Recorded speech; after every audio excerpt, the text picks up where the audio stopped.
Breaking news: JetBlue Airways has already acquired Spirit Airlines for $3.8 billion.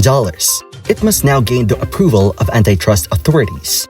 The New York-based carrier destroyed the cash and stock agreement the two bargain airlines had made earlier this year by snatching Spirit away from Frontier Airlines with an all-cash offer. Spirit announced it has agreed to sell itself to JetBlue a few hours after Frontier and Spirit announced they had canceled their merger agreement due to a lack of shareholder support. What's good, you guys? This is Market Thrive, and today we're going to talk about the threat JetBlue and Spirit would impose to the big four US airlines. Before we start the video, I would just like you to do me a favor by just hitting that subscribe button and the bell notification down below to keep you updated on this channel. So without further ado, let's hop into it. The acquisition of Spirit, in JetBlue's opinion, will give consumers additional options because of the complementary networks and fleets of the two airlines. Both airlines use Airbus A320 family planes. With 300 additional planes on order, JetBlue will have a total of 438 aircraft if it merges. Additionally, the merged networks will add 125 new destinations and 30 new countries to the New York-based carrier's route map, resulting in over 1,700 daily flights. Although both JetBlue and Spirit are low-cost carriers, their methods of operation vary. Since that time, Spirit has continued to operate under an a la carte, basic pricing structure that charges extra for services like meals and luggage. JetBlue, on the other hand, provided a more full-service model, including business class on certain of its aircraft, seat-back TVs, free Wi-Fi, and complimentary beverages and snacks. According to the airline, JetBlue cabins will be installed in all of Spirit's aircraft. You won't have to spend hours sitting on tiny, uncomfortable seats as a result. The $3.8 billion acquisition of Spirit Airlines by JetBlue last month might alter this scenario. Spirit would be merged into JetBlue as part of the deal, elevating JetBlue one rung above Alaska. The phrase they used, turbochargers, is definitely accurate, and if they can close this deal, it will place them immediately in a new league. The Big Four, however, American, United, Delta, and Southwest, would continue to hold those positions. When you consider what this is, you realize that it's truly an asset purchase. It concerns JetBlue buying Spirit, both for the planes and pilots who will fly them. Can a larger JetBlue compete, and if so, how? Let's examine a few important measures to determine the company's current position, where it will be when the deal closes, and whether a Big Five is possible. The first one is pilots. Anyone who has lately visited an airport is aware of how difficult travel is right now. The shortage of pilots is one of the issues that airlines have recently begun to face. By 2024, the demand for pilots is expected to outpace the supply globally.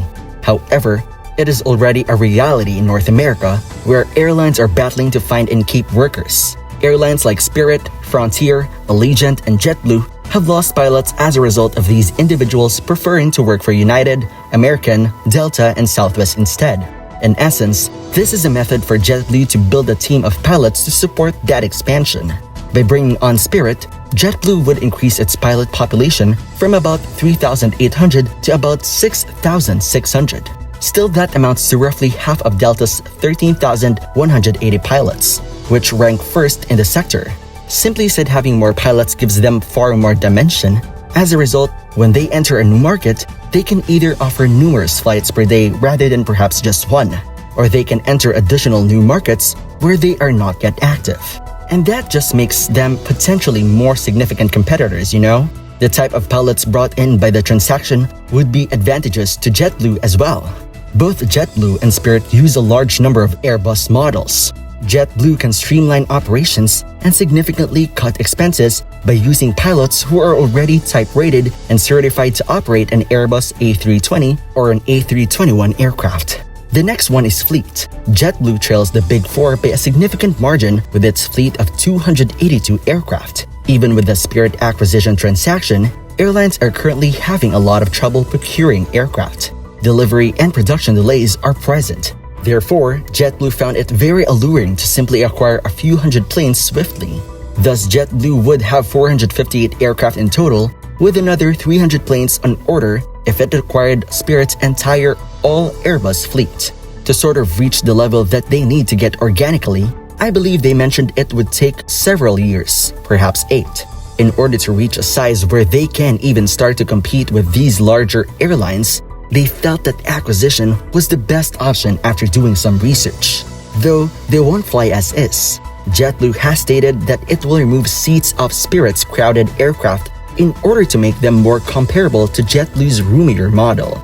Although even after doing so, this agreement will provide JetBlue thousands more seats overall.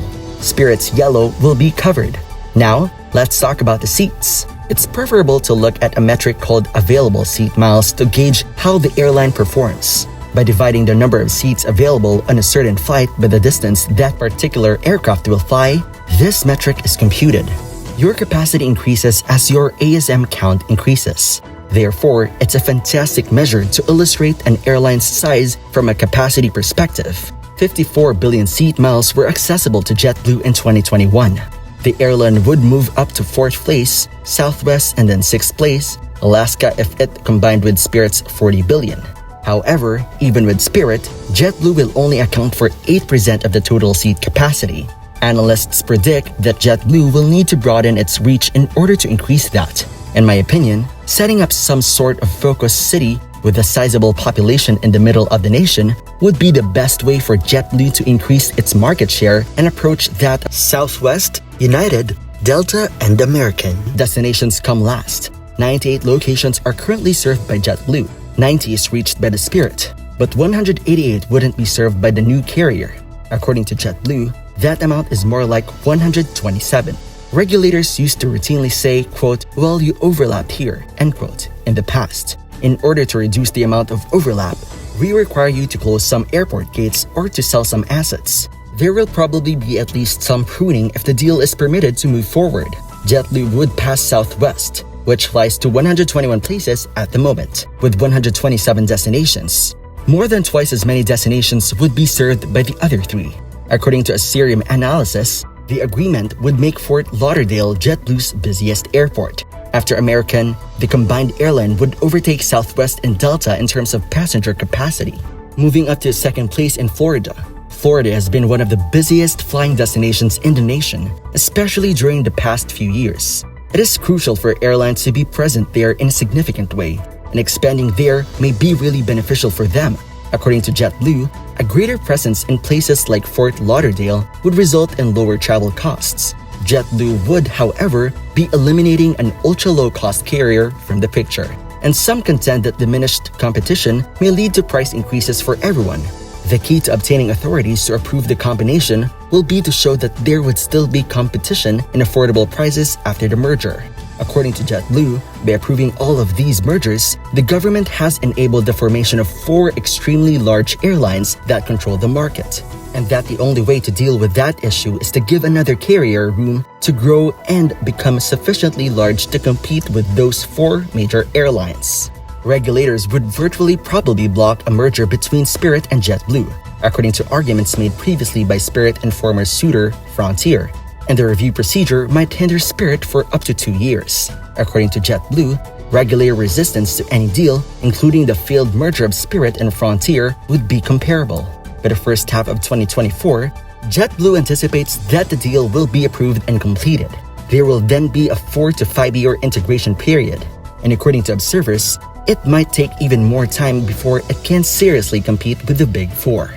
So do you think electric aircraft would disrupt airlines? If you all liked today's video, you'll sure love our previous video about Tesla's electric aircraft, which you can find in the description below. Anyway, feel free to jot down your thoughts in the comment section below. If you enjoyed today's video, please leave a like. And if you want to stay updated in our posts, hit that subscribe button as well. Once again, this is Market Thrive signing off.